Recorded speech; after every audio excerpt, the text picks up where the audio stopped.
Greetings, Minecrafters, and welcome to another bluebird of a day and an exciting Minecraft discussion on all things well-being. This is Dr. Kimberly Quinn. It is my honor and privilege, and I'm just so freaking excited to have this talk today. Remembering that thoughts come first and feelings come second, and action and behavior third. That would be our youngest, putting the goats away with Ritz crackers. Another favorite of theirs. Anyway. So it's all about becoming the boss of your brain, and this is super important, becoming the boss of your brain in general. But for any of you who when the holidays happen, just want very much to make them go away, or just pretend they're another day. And I actually was having a chat with my good friend Dr. Dave the other day, and I said, you know what, I'm not even going to, not that I plan these videos anyway, because I really don't. Occasionally I have a few bullets I want to talk about. There she is putting the goats way over there. But today I'm like, you know, I got this. I don't need to do even the slightest of planning, because I got you, because I know what it feels like.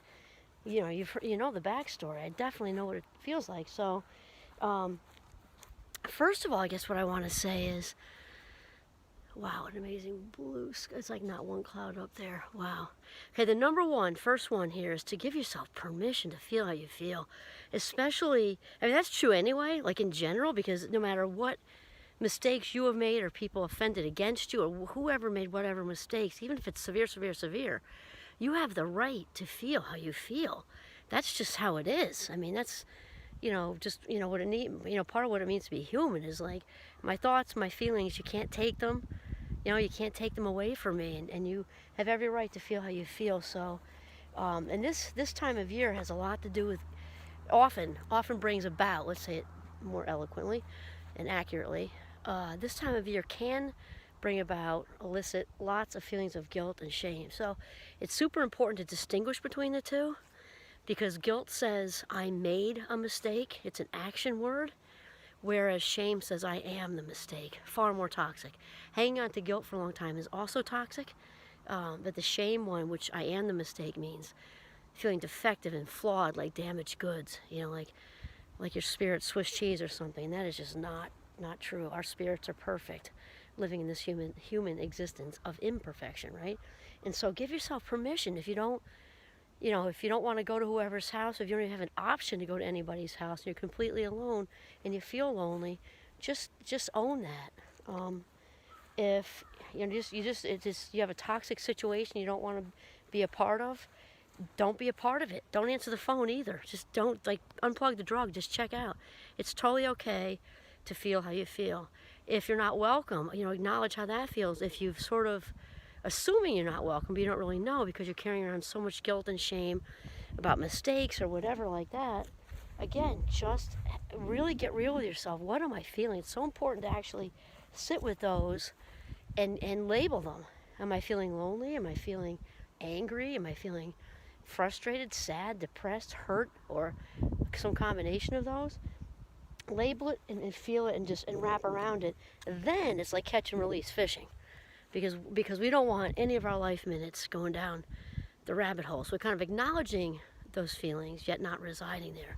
So this is, after the permission thing, this is where the distraction comes in. And I had a friend just say to me, we were talking about this, and my friend said, yeah, you know what, it works. And it's so true. And I'm thinking of one of my cousins growing up, loved him, my favorite actually. He worked at McDonald's through high school, like for a while. He got a job in high school, worked there for quite a while, and put himself through college and everything. He's an amazing person. And the first year, he had to work on Thanksgiving. And so, well, yeah, Mom, it's because I'm the newest, low person on the totem pole thing, low on the food chain, whatever. That made sense. Then, the next year came, and then he's been there, 4 years. It's like, sorry, they scheduled me, I forgot to ask for it off, and he, wink at me. Because, get out of Dodge, man. I don't blame you. So that there's that. And other people distract them, because what you don't want to do is sit at home feeling sorry for yourself. Not that you have every reason. It might be some super legitimately, terrible, hurtful things. But you have to acknowledge those feelings. It's good to get out of that and go do something. Maybe you want to be productive if that's your way to deal. and have your house organize a closet, have your house spotless, or just get out of there.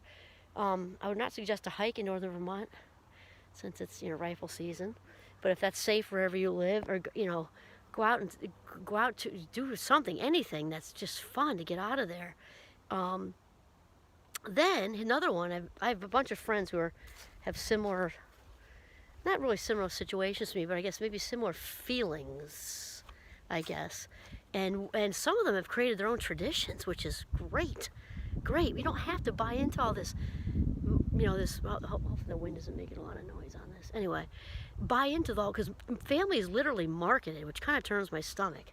Because obviously, everyone would like, probably, I can't say everyone's too big of a word, most people would probably like to have family, even whatever that means. It might be one person, two people, or a big, huge, gigantic family, and that doesn't obviously happen for a lot of people.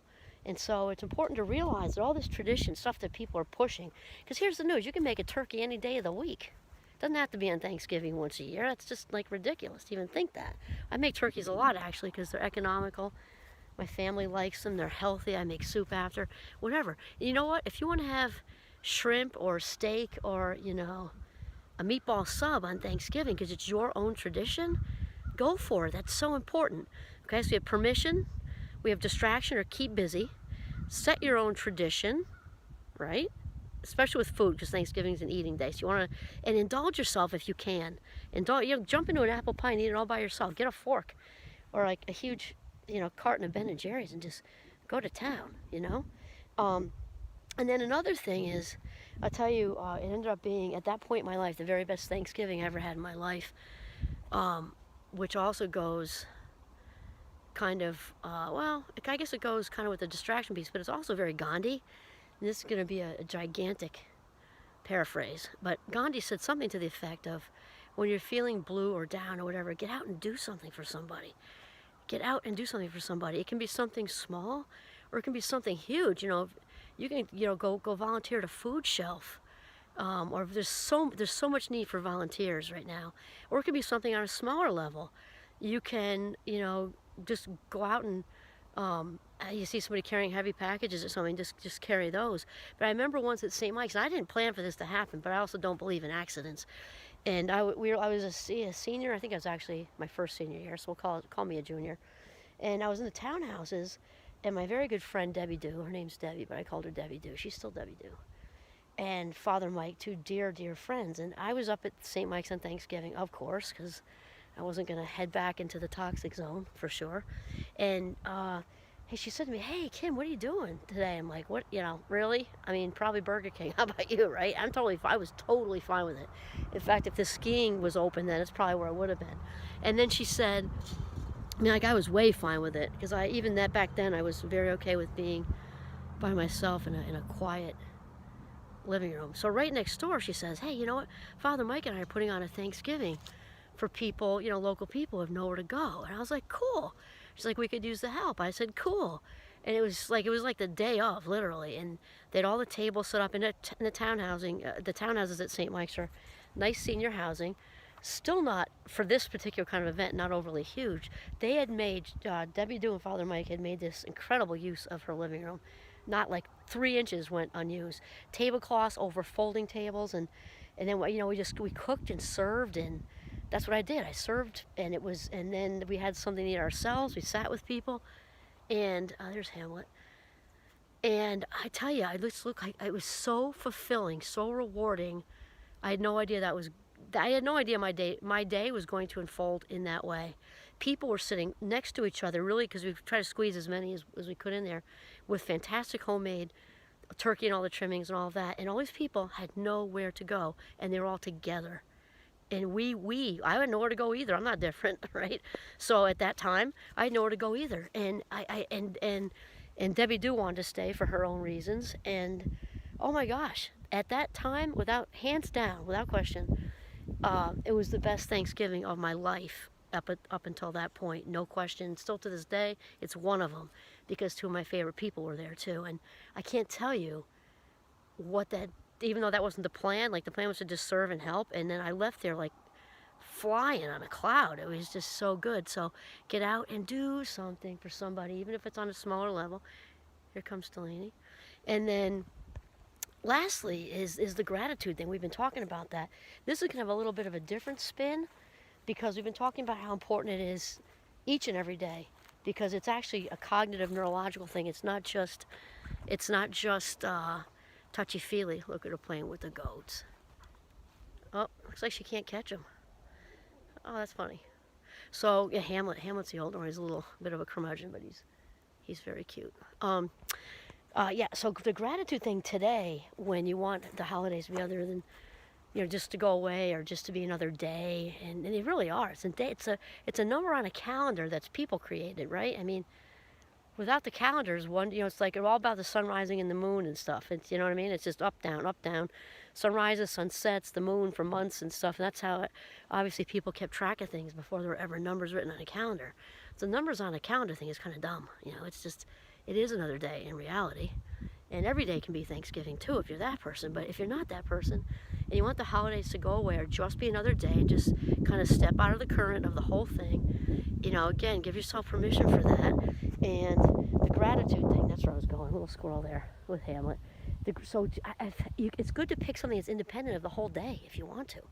Like I'm grateful for my eyesight, I'm grateful for my dog, I'm grateful that I have peace and solitude. I'm grateful I have work off. I'm grateful I'm healthy. I'm grateful, I'm a huge one with this. I'm grateful I'm a grown-up now, even though it was fun to be a kid out in the woods and playing and things like that. With being a grown-up comes voice and choice. So I can take this valuable day of my life minutes and spend it any way I want. I can go get a steak. I can go to Burger King. I can make myself a fabulous shrimp dinner. I can read all day and put my feet up and have a fire in the fireplace. I can go visit a friend. I can do whatever the frig I want because I'm a grown-up. So be grateful for all that stuff. Okay, so let's just recap. Permission. Give yourself permission for how you feel. Distraction. Keep yourself busy. Once you sit and feel that, it's important to feel. To feel is to heal. Then it's important to not reside there. Catch and release fishing, right? Feel the slime, little prickly catfish things, and throw it back. Tradition. Start your own tradition. If that's an action and a food thing, like go do something, or fun. Make sure it's fun. Unless it fills you up to be productive, that's great. Okay, but whatever it is, you want to be positive for you. That's the whole point. Whatever that looks like for you. And then Gandhi, right? So do something for somebody else, whether it's on a small level, going through all your cabinets and giving away a whole bunch of food. Check expiration date, so that's important. Giving away some food or going to buy new food to give somebody, or just anything, even if it's a small itty-bitty scale. That, and then the gratitude thing. Find 3 things to be grateful for. Today would be a great day to start a gratitude journal, actually. And again, I personally, do what you want, obviously, but to keep it separate from the whole day might be a good idea. Or if you want to rope your gratitude into, thank goodness I don't have to be with my toxic family, that is actually something I would say, for sure. But as long as you're focused on the positive of it, or thank you for how much I've grown from all the adversity I've had in my life, that's a good one. So those are the 5. So that's it. The holiday is just another day, which is really true. The only things, this is another little bonus, because just to be mindful, I'll be mindful that the only meaning anything has, including Thanksgiving or money or anything, is the meaning we give it. The meaning we give it. And the holidays have all this, it just blows up with all kinds of like marketing crap and everything. It even gets worse as we get closer to Christmas, and I would say Hanukkah too, but Hanukkah doesn't seem to have this commercialism that Christmas does. But anyway, the only meaning Thanksgiving has is the meaning you give it. No more, no less. So take that and run with it is what I would say. And you know what? Have a very grateful day. You can also rename the holiday, or sorry, it's a non-day. Rename the day for you. This is Kim Day. I'm saying that because it's me, right? Make it my one day a year to go do whatever like that. Anyway, make it yours and make it your own. Give it your own meaning and start that stuff over.